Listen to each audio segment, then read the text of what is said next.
주의 은혜와 축복이 은혜를 사모하고 주님의 전전으로 찾아온 여러분들에게 또 여러분들의 가정 위에 여러분들의 자녀들 위에 일터 위에 기도하는 기도의 제목들 위에 풍성하게 임하게 되시기를 주님의 이름으로 축원합니다. 우리가 당연하다 옳다고 생각했던 것들의 오류성이 때때로 나타나는 경우가 참 많습니다.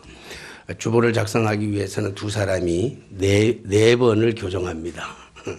그런데 당연하다고 생각했던 것들이기 때문에 본문은 당연히 틀리지 않을 거라고 생각했던 이런 것들이 이렇게 오타가 나오는 경우가 그렇게 왕왕 있습니다. 인간의 생각은 안 틀렸을 것이다. 이건 당연히 맞을 것이라고 생각하고 쳐다보기 때문에 틀린 것들이 잘 안 보이는 경우가 참 많이 있습니다. 이것이 인간의 연약함이죠. 우리가 아무리 옳다고 주장한다 할지라도 때때로 틀리는 것. 실수는 저희들이 실수했기 때문에 여러분들이 큰 아량과 도량을 가지고 양해해 주시면 진심으로 감사를 드리겠습니다. 오늘은 종교개혁주일입니다. 종교가 타락하고 기독교가 타락하고 그래서 캐톨릭이 타락했을 때 1517년 10월 31일 독일의 종교개혁자 마르틴 루터가 독일 비텐베르크 대학교의 그 대학교회 거기에 95개 조항의 반박문 타락한 교회들을 향해서 여러 가지의 그 반박문을 써놓은 것들을 통해서 일어났던 종교개혁 그날을 기념하기 위해서 우리가 종교개혁주일로 지내고 있습니다. 지금 우리가 살아가고 있는 이 시대를 가리켜서 우리가 혼돈의 시대 속에서 살아가고 있다. 그렇게 얘기해도 과언이 아닌 것 같습니다. 혼돈의 시대의 특징이라고 하는 것을 보면 무엇이 옳은지 무엇이 그른지를 잘 분간하기 어려운 이런 시대 속에서 우리가 살아가고 있죠. 진영 논리에 갇혀서 무엇이 옳은 것인지 무엇이 그른 것인지 분간할 수 없는 이러한 시대에 우리가 살아가고 있습니다. 그래서 우리가 보면 나는 다 옳고 너는 다 틀렸다고 하는 시기로 우리가 말하기 때문에 헷갈립니다. 어떻게 들어보면 다 맞는 걸 같고 이쪽 진영에서 들어보면 그 진영의 말이 다 맞는 것 같고 또 저쪽 진영에서 말을 들어보면 또 저쪽 진영에서 하는 말이 다 맞는 것 같고 또 이렇게 보면 이쪽 진영에서 하는 얘기가 다 틀린 것 같기도 하고 또 저쪽 진영에서 얘기를 들어보면 또 어떨 때 보면 다 틀린 것 같고 무엇이 맞은지 무엇이 옳은지 저도 헷갈려요. 요즘은 광화문에 갔다가 저기 저 서초동에 갔다가 왔다 갔다 하면서 여기도 보고 저기도 보면서 참석해 보면서 나도 헷갈리는 이런 시대 속에 살아가는데 얼마나 많은 사람들이 헷갈림 속에서 살아갈까 하는 우리가 이런 혼탁한 시대, 혼탁한 시대, 혼돈의 시대의 한 중심에서 우리는 살아가고 있다라고 하는 생각을 해볼 때가 참 많습니다.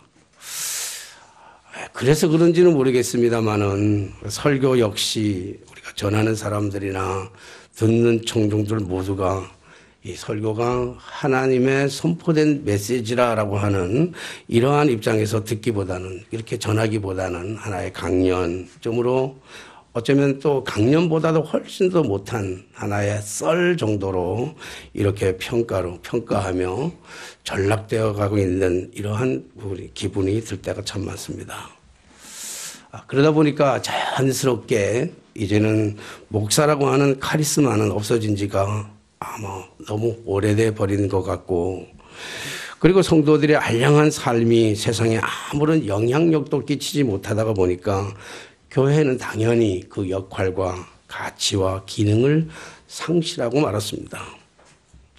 이제 교회는 세상 사람들부터 오히려 지탄과 탄핵의 대상이 되었고 성도들조차도 교회에 대한 어떤 기대감보다는 기대를 저버리고 어떨 때는 주목하지도 않으면서 그냥 습관적으로 의무적으로 버릇적으로 우리가 교회를 당기는 경우도 상당히 많이 볼 수가 있습니다.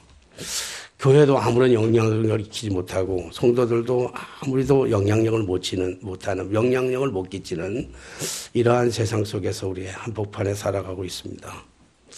그렇다고 하면 교회만 문제고 세상은 정말로 건강한 것일까? 우리가 세상을 함께 한번 들여다볼 필요가 있습니다. 이 시대의 가장 심각한 문제가 뭘까? 이 시대의 가장 심각한 문제는 열심도 있고 충성도도 있고 헌신도도 있고 있지만 정말 중요한 것은 본질과 목표, 본질과 진리, 절대적 진리가 없다고 하는 것입니다. 목표는 있어요.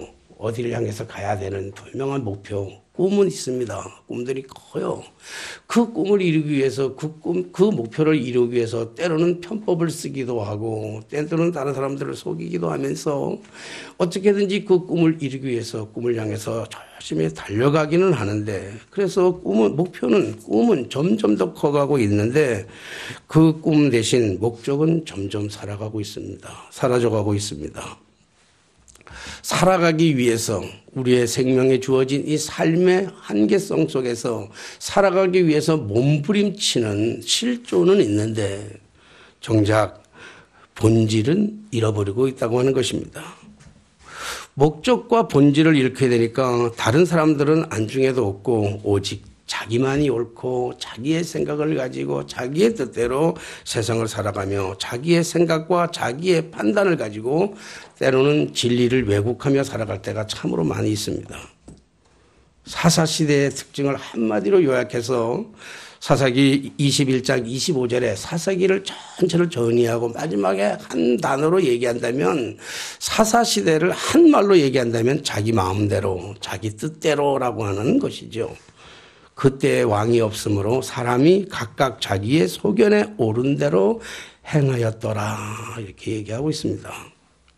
백성이 곧 왕이고 내가 곧 법인 세상 진정한 자유민주주의의 꽃처럼 상징되는 이 사사시대가 가장 암울했던 이스라엘에게 가장 암울했던 시대요 멸망의 시대였다라고 하는 사실에 대해서 성경은 낱낱이 고발하고 있습니다. 행복은 나의 주권을 주장하고 내 생각, 내 마음, 내 뜻대로, 내 방법대로 살아갈 때 진정한 행복이 오는 것이 아니라 하나님의 법과 질서 속에서 창조의 목적을 따라서 순종해 나갈 때 비로소 진정한 자유와 진정한 행복이 찾아온다는 것입니다. 그렇기 때문에 행복이라고 하는 것은 진정한 자유, 민주주의에서 얻게 되는 것이 아니고 신분주의에서 우리가 하나님 앞에 바로 서고 우리가 하나님의 뜻이 무엇인지를 옳게 분별하고 하나님의 명령에 내 뜻이 좀 다르다 할지라도 그 말씀 앞에 순종하고 나를 복종시키고 하나님의 말씀대로 나아갈 때 참 때로는 어리석하게 보이기도 하고 바보처럼 보이기도 하고 미련하게 보일런지는 몰라도 그때 비로소 참다운 행복과 참다운 기쁨이 찾아온다는 것이지요. 우리가 많은 것을 소유해서 찾아오는 기쁨도 참 많아요. 노력해서 결과적으로 노력하고 애써서 내게 생각하지 못했던 것들 생각했던 것들이 할지라도 많은 것들이 들어올 때 내게 풍성하게 들어올 때 우리는 참 행복을 느끼기도 하지만 그보다 더 큰 행복은 들어올 때 얻는 행복보다는 베풀 때 주는 행복이 훨씬 더 커요. 파고다 교회는 교인들이 많지 않아서 그러는지 교인들이 가지고 있는 가르친 적도 한 번도 없어요. 제가 가르친 적도 별로 없고 그런데 우리 교인들의 특징을 가만히 보면 뭘 가져오는 걸 굉장히 좋아하더라고요. 교회에서 가져가는 것보다 가져오는 걸 참 좋아해. 뭘 주는 걸 좋아해. 그래서 우리 교인들의 삶의 모습을 가만히 들여다봤어요. 한참 보면 오랫동안 지켜본 건 아니지만 그래도 이렇게 가만히 들여보다 보니까 우리 교회 오신 분들의 삶을 가만히 들여보니까 교회만 가져오는 게 아니라 동네에서 갖다 주는 걸 되게 좋아하더라고요. 동네에서도 모르게 주는 거를. 우리가 이것도 가만히 보면 어떤 면에서 병이에요. 구제하는 것도 하나의 질병 가운데 하나예요. 왜냐하면 구제하면서 느껴지는 희열과 감격, 남에게 베풀면서 주어지는 희열과 감격. 가끔씩 우리 집사람하고 장보러 자주 가요. 우리 집사람 운전을 못하다 보니까 시장에 제가 운전하러 가게 되는데 우리 집사람하고 이렇게 가끔 가서 이거 보면 우리 집사람은 천상 여자지요. 사모이기 전에 천상 여자예요. 그래서 가가지고 보면 가능한 한 물건이 좋은 것, 그 좋은 물건 중에서를 물건은 싸게 사는 거를 기뻐해요. 그래서 깎아주고 좋은 물건 사면 집에 올 때 참 기뻐해요. 근데 늘 뒤에 가서 저는 거기다가 초를 치지요. 뒷전에서 앉아 서서 막 고를 때마다 여보 제일 나쁜 거 골라. 제일 나쁜 거 골라. 아줌마 더 주세요. 그럼 나는 우리 집사람한테 아줌마 하나 더 주세요. 그럼 난 뒤에서 이 사람은 하나 드러내. 자꾸 얘기하죠. 그러면 그 아줌마가 막 웃어요. 이런 아저씨 처음 봤다 그러면서 오히려 하나를 더 주는 때도 참 많아요. 근데 진정한 기쁨이라고 하는 것은 모르겠어요. 저는 잘 모르겠습니다만은 내가 경제권을 가지고 주물럭거리질 않아서 잘 모르고 그러다 보니까 우리 집사람이 어렵고 우리 애들이 피폐해지는지는 모르겠습니다만은 이것도 하나의 병인데 내가 하나를 더 가져오는 것보다도 하나를 더 주고 오면 이상하게 훨씬 더 기분이 좋아요. 왜냐하면 그 사람이 베푸르면서 얻는 사람이 기분 좋아하는 그 기분까지도 나에게 오니까 줘서 기쁘고 저 사람이 기뻐해서 기쁘고 이거 기쁨이 때로는 두 대로 찾아올 때가 참 많이 있는 것이죠. 그렇기 때문에 우리가 진정한 행복이라고 하는 것은 나의 주관적인 삶 속에서 나의 진정한 내 자유, 내 마음대로, 내 뜻대로, 내 소견대로 살아가는 것이 아니고 하나님의 창조의 법칙을 따라가지고 나누어지며 살아가는 신본주의적인 삶을 살아갈 때 기쁨이 2배가 된다라고 하는 사실을 왕왕 경험할 때가 참 많이 있습니다. 세계적으로 식민지를 겪은 나라들이 참 많잖아요. 여러 나라들이 식민지를 겪었는데 식민지를 겪은 나라치고 그리고 또한 6.25 전쟁이라는 민족 동족의 상징을 이루는 엄청난 비극에 모든 땅이 폐허가 됐음에도 불구하고도 50년 만에 세계 경제 대국에 들어가서 세계 경제 10대 대국 안에 들어갈 수 있는 나라는 대한민국밖에 없어요. 전 세계를 뒤져봐도 참으로 대단한 나라입니다.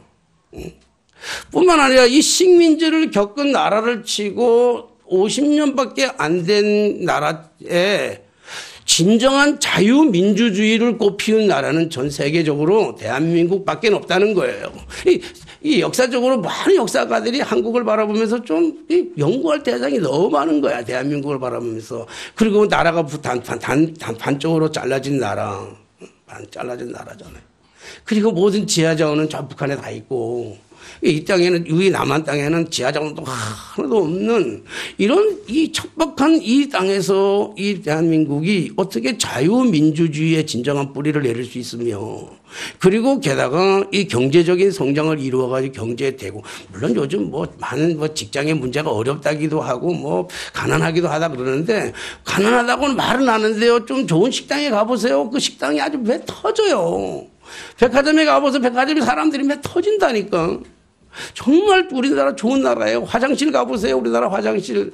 유럽 가서 화장실 가다가 한국에 오면요. 화장실 세계에서 제일 좋은 화장실이고 정말 우리나라 살기 좋은 나라예요. 정말 살기 좋은 나라가 되었습니다.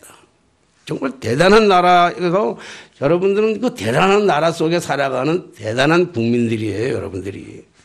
그런데 이러한 대단한 나라 이렇게 부강한 나라 이렇게 잘 살게 된 나라의 이 이면의 행복 지수는 세계에서 꼴찌입니다. 신생아 저출산율 세계에서 1위고요. 자살률 전 세계에서 우리나라 1위입니다. 이런 불명예를 가지고 살아가고 있어요. 왜 그럴까? 이유가 여러 가지 있겠지만 그냥 간단한 이유를 따져보면 왜 우리가 이렇게 경제대국을 이루고 자유민주주의를 이루고 잘 사는 나라가 되었음에도 불구하고 행복지수는 왜 이렇게 꼴찌로 살아갈까라고 하는 것을 단면적으로만 보면 이게 전체적으로는 아니고 제 개인적인 소견입니다만은 단면적으로 본다고 한다면 잘 살아보자고 죽으라고 일을 했습니다. 목표는. 우리도 한번 잘 살아보세. 박정희 대통령에 대한 새로운 조명이 있고, 난 그분을 좋다, 나쁘다 얘기하고 싶진 않은데, 어떤 새로운 여러 가지 조명을 가지고 보면서, 어쨌든, 경제개발 5개년 계획도 세우고, 새마을운동 해가지고, 우리가 잘 살아보자라고 하는, 우리가 정말 가난했던 시절을 생각하면서, 이제 우리 한번 잘 살아보자라고 하는 생각을 가지고, 목표가 뭐냐면 잘 살아보자예요. 어떻게든지 한번 잘 살아보자. 우리가 굶었으니 우리 자녀들에게는 좀 잘 사는 걸 물려줘야 되지 않겠는가? 그래서 잘 살아보자라고 하는 목표를 가지고 죽으라고 일을 했습니다. 허리띠를 졸라매고 죽으라고 일을 했어요. 그런데 그 목표는 있는데 목적을 잃어버렸어요. 왜 잘 살아야 되는지를 몰랐어요. 왜 잘 살아야 되는지.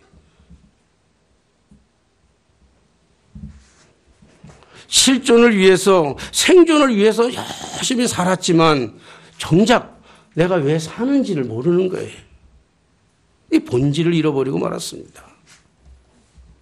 사랑하는 성도 여러분, 그렇기 때문에 우리가 행복을 위해서 우리가 나아간다고, 진정한 행복을 위해서, 진정한 축복을 위해서 나아가기 위해서는 빨리 가는 것보다 더 중요한 것은 방향성이에요.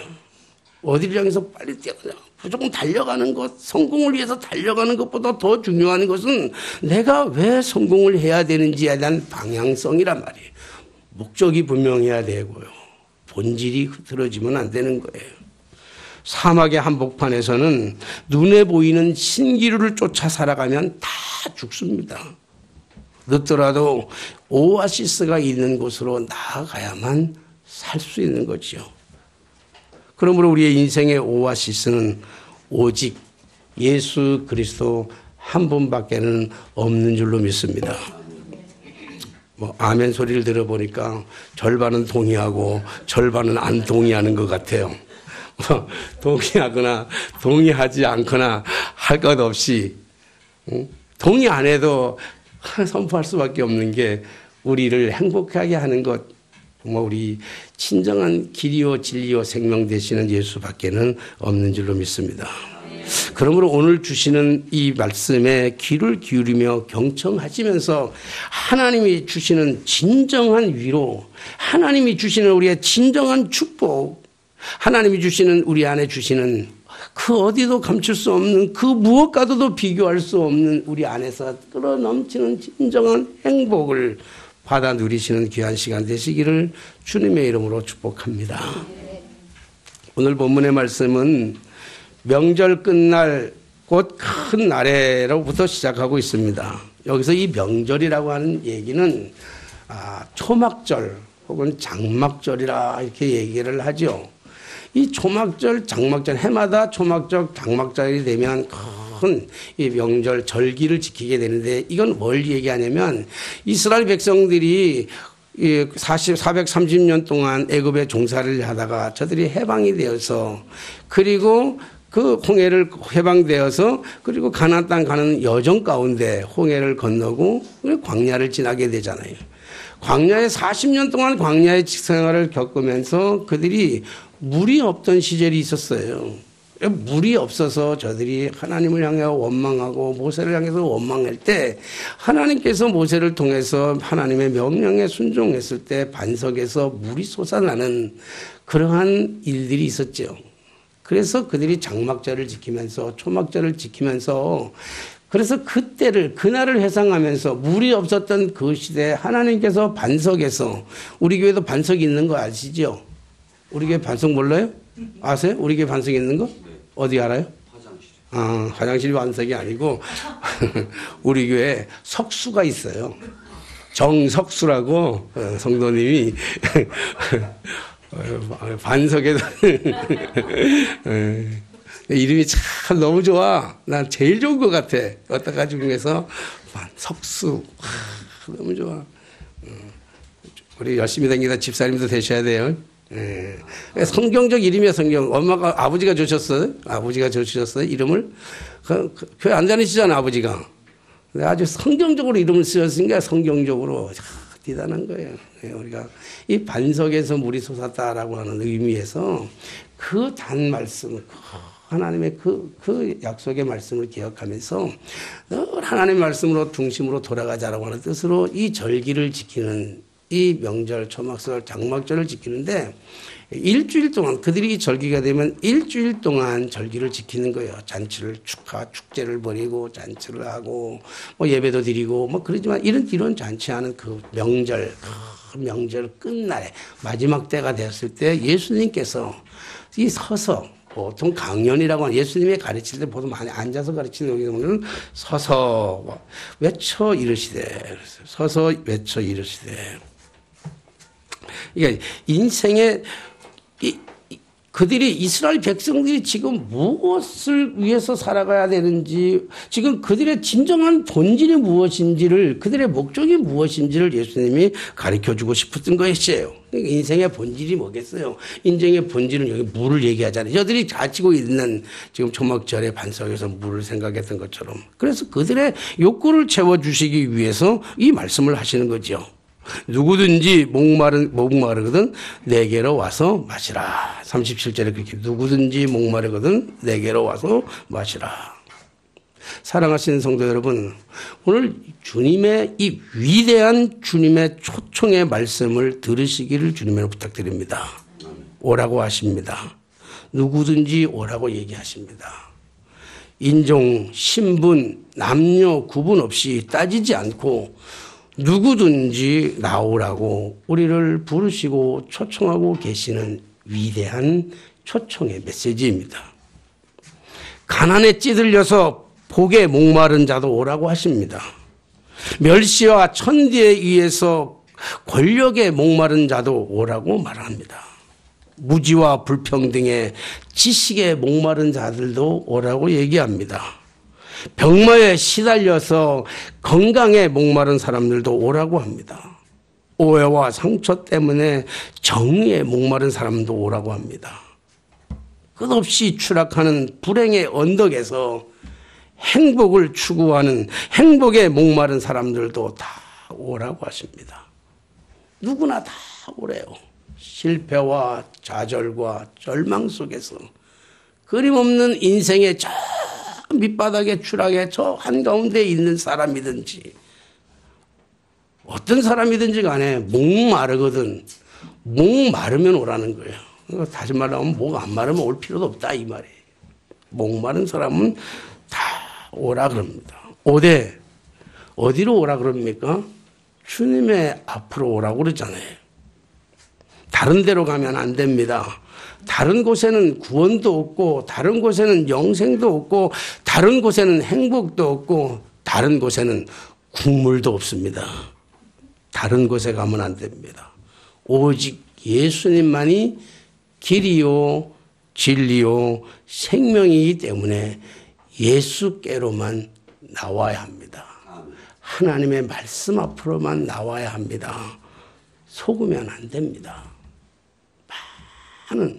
주변에 많은 것들이 우리를 유혹하고 있습니다.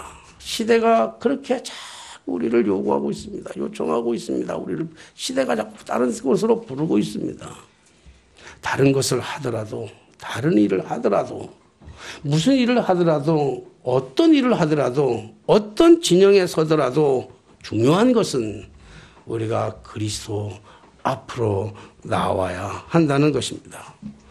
마태복음 5장 6절 말씀에 의에 줄이고 목마른 자 복이 있으니 그들이 배부를 것이며 말씀하셨습니다. 시편 42편 1절에 보니 다윗의 고백이잖아요. 하나님이여 사슴이 시냇물을 찾아 갈급한 같이 내가 주님을 찾기에 갈급하나이다. 오늘 다윗의 몸부림 아닙니까? 다윗의 절규요 다윗의 호소입니다. 목마름이 없는데 누가 주님을 찾을 수 있겠습니까? 목마름이 없는데 누가 주님 앞으로 나올 수 있겠습니까? 그런데 우리 주님이 보시기에는 목마름이 없는 사람이 없다는 거예요. 모든 사람. 가난 때문에, 병마 때문에, 명예와 권력 때문에, 그 어떤 것, 잃어버린 행복 때문에 목마른 사가 없는데 중요한 것은 와서 마시라고 합니다. 누구든지 와서. 오늘 하나님의 이 위대한 초청, 그 하나님의 이 위대한 초청, 이런 사람만 와라, 이런 사람만 와라 구분한다면 아마 어쩌면 저와 여러분들은 자격이 없을런지도 몰라요. 그럼에도 우리 주님의 위대한 초청은 누구든지 남녀노소, 인종, 신분, 차별 없이 어떤 가정에서 태어났든 상관없이 누구든지 오라는 거예요. 그리고 뭐라고 그러십니까? 왔으면 뭐 해요? 마시라 그렇게 얘기하고 있습니다. 마신다는 것이 도대체 무슨 의미입니까? 마시라.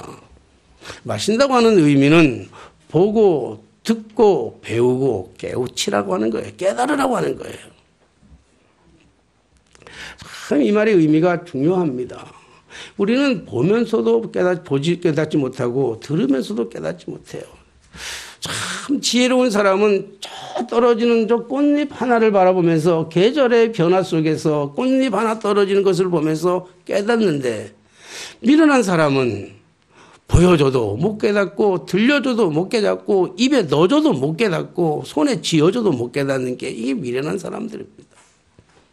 우리 파고다교회 우리 여기 나와서 예배드리는 여러분 모든 성도님들은 다 잘 깨닫는 성도님들인 줄로 믿습니다. 떨어지는 저 뒹구는 낙엽 속에서 오늘 하나님의 귀하다 말씀 속에 들을 때마다 깨달아지는 놀라운 은혜가 있어지게 되시기를 주님의 이름으로 축원합니다. 그래서 이사야서 42장 18절로 20절의 말씀은 그렇게 얘기하고 있습니다. 너희 못 듣는 자들아 들으라. 너희 맹인들아 밝히 보라. 내가 많은 것을 볼지라도 유의하지 아니하며 귀가 열려 있을지라도 듣지 아니하는도다. 오늘 이스라엘 백성들의 그 강팍한 심령을 향해서 주님이 이사야를 통해서 메시지를 전해주시는 것하고 똑같아요. 오늘 주님이 말씀하신 건 와서 마셔라. 줘도 보여줘도 깨닫지 못하고 들려줘도 깨닫지 못하는 그 백성들을 향해서 주시는 메시지예요. 마태복음 13장 15절의 말씀 보니까 이들이 듣지 못하는 것은 하나님의 말씀에 대해서 귀먹은 독사와 같이 귀를 막고 있기 때문이라고 얘기하고 있습니다. 보지 못하는 것은 하나님의 말씀을 멀리하는 패역한 양심의 눈 때문이라고 그렇게 말씀하고 있죠. 사도행전 28장 26절로 27절의 말씀 보니까 너희가 듣기는 들어도 도무지 깨닫지 못하며 보기는 보아도 도무지 알지 못하는도다. 같은 맥락에서 이사야서 6장 9절로 10절 말씀 보니까 이 백성들의 마음이 우둔하여져서 그 귀로는 투표하게 듣고 그 눈은 감았으니 이는 눈으로 보고 귀로 듣는 마음으로 깨달아 돌아오면 내가 고쳐줄까 함이니라. 누구든지 오라는 거예요. 오늘 주님 이스라엘 백성들이 그렇게 보여줬음에도 그렇게 들려줬음에도 불구하고 그렇게 많은 것들을 주어줬음에도 불구하고 깨닫지 못하고 듣지도 못하고 보지도 못하는, 보여줘도 못 보고 들려줘도 못 듣는 이스라엘 백성들을 향해서 돌아오는 자들에게 고쳐주시겠다고 하셨던 하나님의 말씀처럼 오늘 예수님께서 말씀하시기를 목마르거든 누구든지 와서 뭐라 마셔라 마시라 보고 듣고 배우고 깨달으라 이렇게 말씀하고 있죠. 38절에 넘어가면서 나를 믿는 자는 성경의 이름과 같이 성경을 그냥 말씀을 문자적으로만 보면 이해할 수 못하는 부분들이 참 너무 많죠. 물론 해석하는 의미에서 제가 가지고 있는 목회적 관점을 가지고 해석하다 보니까 혹은 신학적 오류가 범할는지는 몰라요. 저는 신학적 오류를 범하는 거에 대해서 크게 염려 안 해요. 왜냐하면 우리 교수님이 계시잖아요. 신학 교수님, 신학 전공 교수님이 계셔서 만약에 신학적 오류가 생겼다 그런다면 또 끝나고 나서 또 조용히 나한테 가르쳐 줄 거예요. 전 목사 그거 아닌데. 그러면 그 다음 주에 제가 얘기하면 돼요. 근데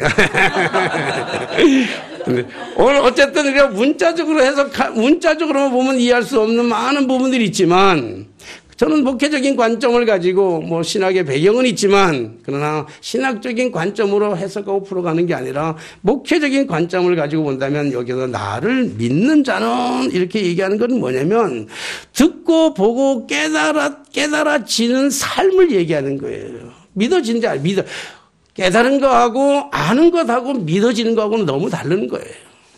아는 거하고 사는 거하고는 너무 달라요. 사람들은 깨달은 걸 가지고 알았다 그리고 아는 걸 가지고 믿는다 그리고 믿는 거 가지고 산다 그러고 다 달라요. 깨달은 게 다르고 아는 게 다르고 믿는 게 다르고 사는 게 다른 거죠. 오늘 여기서 보면 나를 믿는 자는 그랬다고 하는 것은 깨달았으면 너희들이 보고 듣고 배우고 깨달았으면 깨달은 대로의 삶을 살아가는 것을 얘기해요.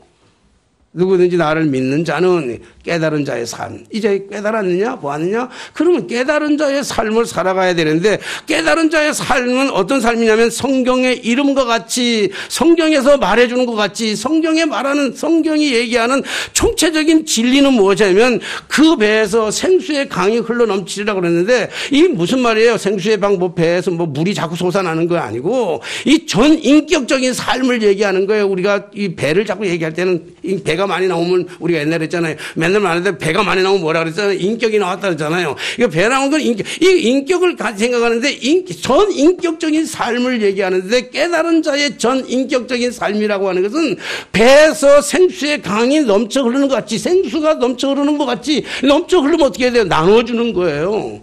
기독교의 진정한 성경의 진정한 의미는 뭐냐면 주는 거란 말이에요. 나누어 주는 거란 말이에요.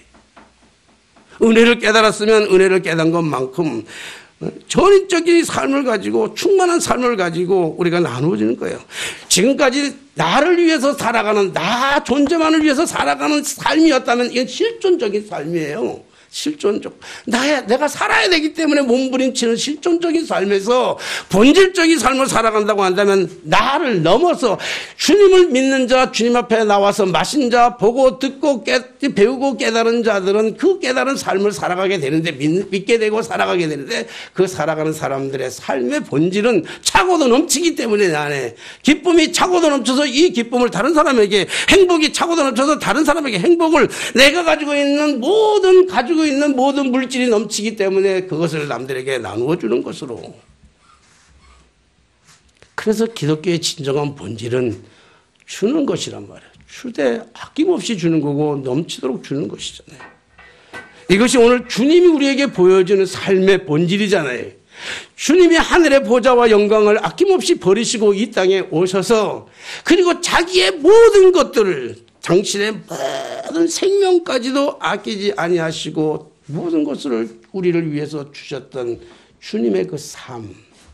이것이 복음의 본질이라고 한다면 오늘 종교개혁주의를 맞이해서 우리가 이 시대에 교회가 다른 사람에게 지탄이 되고 다른 사람들에게 손가락질 받고 성도들의 권위는 땅바닥에 떨어졌고 성도들이 세상에 나가서 세상 사람들에게 영향력을 전해주지 못하고 교회의 목사는 카리스마가 권위가 다 떨어져 버린 이 시대 속에서 오늘 우리가 정말 세상을 향해서 내가 가지고 있는 것들을 내가 가지고 있던 내가 받은 정말 중요한 것은 받은 바 은혜가 차고 넘쳐서 가진 것은 없어도 물질은 없어도 다른 것으로 채워지는 이 풍성함 때문에 그 기쁨 때문에 그 소망 때문에 그 감격 때문에 그 행복 때문에 다른 사람들이 쳐다보면서 그들에게 행복을 줄 수 있는 진정한 전도는 그거 아니에요.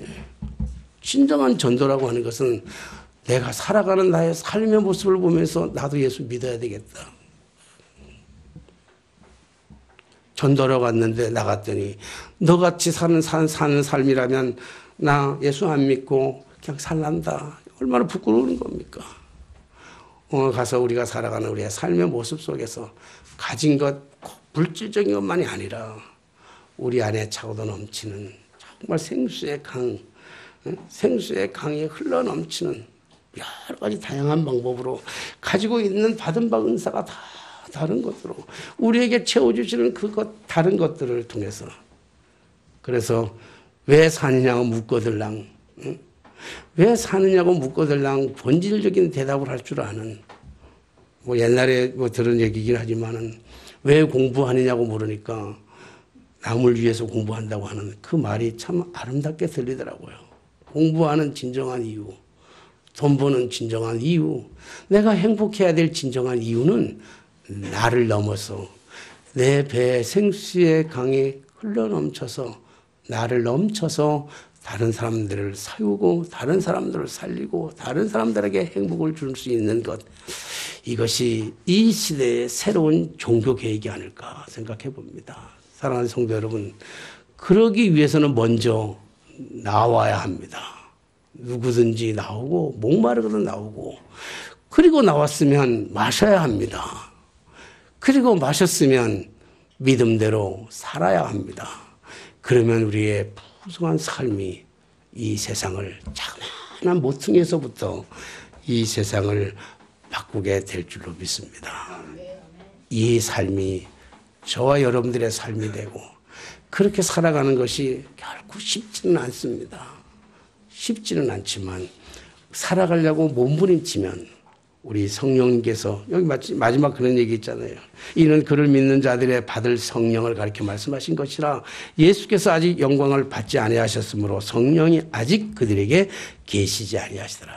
사랑하신 여러분, 우리가 하고자 한다면 성령께서 우리와 함께 하셔서 성령의 능력으로 성령의 힘으로 우리가 감당할 수 없는 것까지도 감당할 수 있는 놀라운 축복의 역사가 하나님의 기적의 은총이 이 세상을 바꾸는 자그마한 힘의 원동력이 오늘 우리가 드리는 이 예배 가운데 오늘 사랑하는 성도들 여러분들의 그 작은 헌신과 사랑 속에서 피어나게 되시기를 주님의 이름으로 축복합니다.